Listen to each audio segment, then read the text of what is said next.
The best collecting strategies. Well, tip number one, know what you're collecting. At one point, I thought my collection was going great until I realized I had been collecting bread bag clips instead of video games. Oops. But then again, I suppose I got the last laugh there because now I got this sweet collection of bread bag clips. But when it comes to knowing what you're collecting, the more specific you can be, the better off you are. Puzzle games for the Game Boy, RPGs from the 90s, you gotta know what you're looking for. What if somebody told me to get outside and start looking without telling me that it was a lost cat I was looking for? How am I supposed to be effective? I may just find something else that's awesome, head back inside and call off the search. Good news for me, bad news for Snickers the cat. When it comes to game collecting, it's about more than just knowing what you're looking for though. You want to be as prepared as possible, and one of the best ways of doing this is by having a list.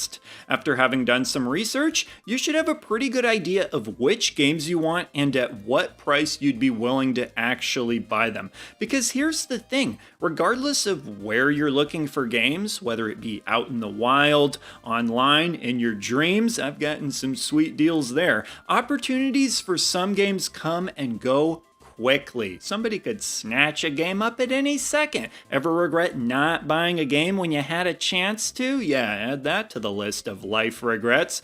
Well, it very well could have been avoided if you had been prepared ahead of time. You gotta be ready. Not just with cash in hand. I tried to write a seller at the flea market in IOU once. That didn't work. But no, you gotta be mentally prepared. What you'd be willing to spend on a game if the opportunity to buy it presented itself to you with a quick decision required. We've all been there before. A game pops up for a certain price. Oh boy, hadn't thought about this scenario before. And maybe it's just a game that you kind of want, but at a price this low, you gotta at least consider it. So what do? Get into your thinking position? No, we don't have time for that. Crunch some numbers real quick? No, we don't have time for that. We gotta make a decision. And it already sold. I tell ya, game hunting can be cutthroat. Some people like games more than anything, not that I'd know about that. Let's say you're looking for a game like Kirby Superstar. There could be somebody who just keeps a tab open at all times in their browser where they constantly refresh the page to see if any copies of the game have popped up. On eBay, I've seen some listings that literally just popped up seconds before I hit search, but by the time I click on the listing, it tells me it's sold already. Okay, but so since I mentioned it, and because we are speaking of strategies, should you do that?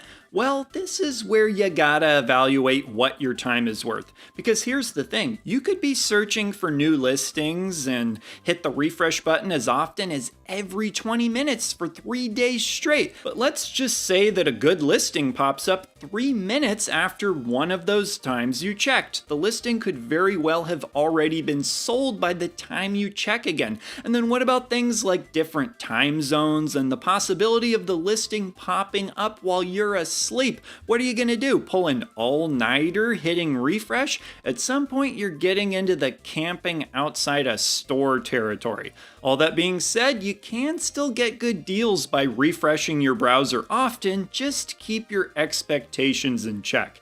It is free to do, that is, unless your time is worth something to you. Speaking of which, what is your time worth to you? It's gotta be worth something, although if something is a fun use of your time, then sure, you probably don't have to worry about it. For example, a lot of people enjoy flea markets because the search itself feels like an enjoyable use of their time. But if on the weekends you're a bed baby like me, you might find that it's more valuable to sleep in. Alright, but when it comes to collecting strategies, a lot of you have one simple goal. How do I get more games for the least amount of money possible? Well, if I'm being a smarty pants, I'd just say to get sports games and games in bad cosmetic condition. But most of you don't just want more games, but more good games. Not that sports games can't be really good, but if we're gonna go with the I want good games priority, then let's really go with it. quality over quantity, am I right? Unless by quantity we're talking about the amount of money spent, it seems. Here's where I find gamers can trick themselves sometimes. With the idea of saving money, far too often I see people write games off that are more expensive in favor of cheaper games just so they can get more games instead, even if the more expensive game is the one they really want. That's not prioritizing quality. Doesn't that seem kind of weird? What if the love of your life is 10 blocks away and you gotta walk there to meet them, but a group of people you kind of like is 2 blocks away? Wouldn't at least some people want to walk that 10 blocks to go find the love of their life? Now, some of you might be thinking, easy there, buddy. Love of your life? We're just talking video games here. Okay, but for many of us, video games are one of the loves of our lives. Am I wrong? So here's my strategy for getting expensive games that you really want.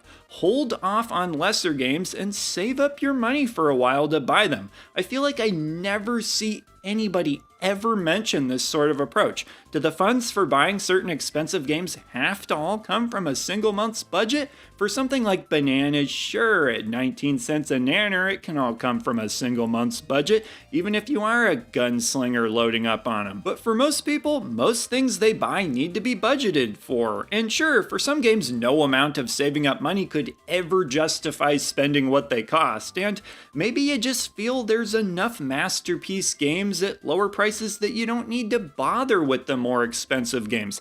I totally get that.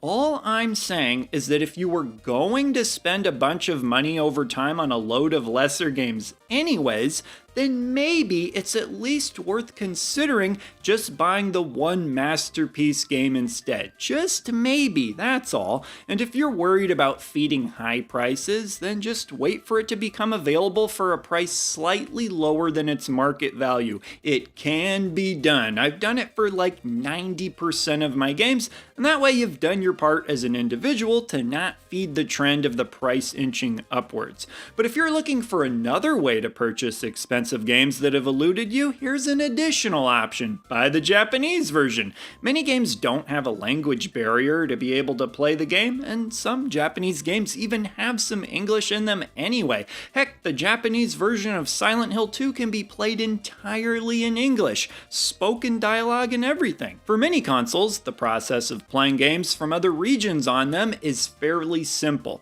For Super Nintendo, you just need to remove a couple tabs inside the console. For Sega Saturn, you just buy one of these and pop it in, and heck, for the entire Game Boy line, it's already region free. You don't have to do anything. Gosh, I'm so good at things when those are the instructions.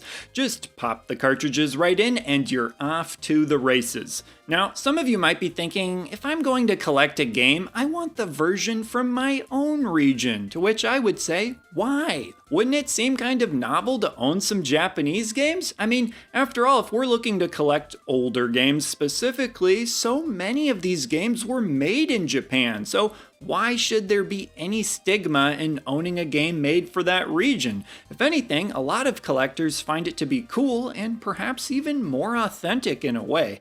I mean, sure, having a game from your own region would be cool too, but is it cooler than having the Japanese version and the extra money you saved? Alright, but now what if you want to really save money? Well, you certainly can't beat the price of free, although I suppose you could have somebody pay you to take games from them. Anybody pulled that off before? In any case, what you want to do is get the information out there to those around you that you're into older video games. That is, unless they're also into them, in which case, screw them. Wait, no, you probably should actually be friends with them.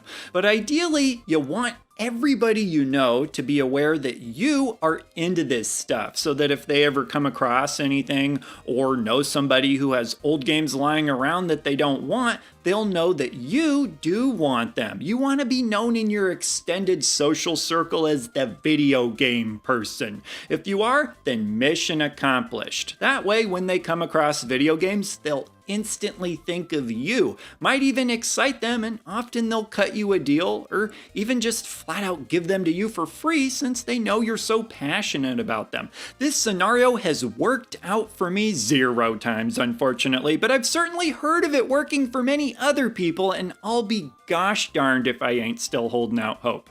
Okay, but with that does it for the best strategies I can offer, other than some of the more obvious stuff like, if you see a game you want and it's cheap, then buy it. But I would be curious if any of you have strategies you can recommend that have worked particularly well. Specifically, strategies that focus on steering your collection in the right direction. So, for those responses and anything else you'd like to say, leave a comment and I will see ya in the next video.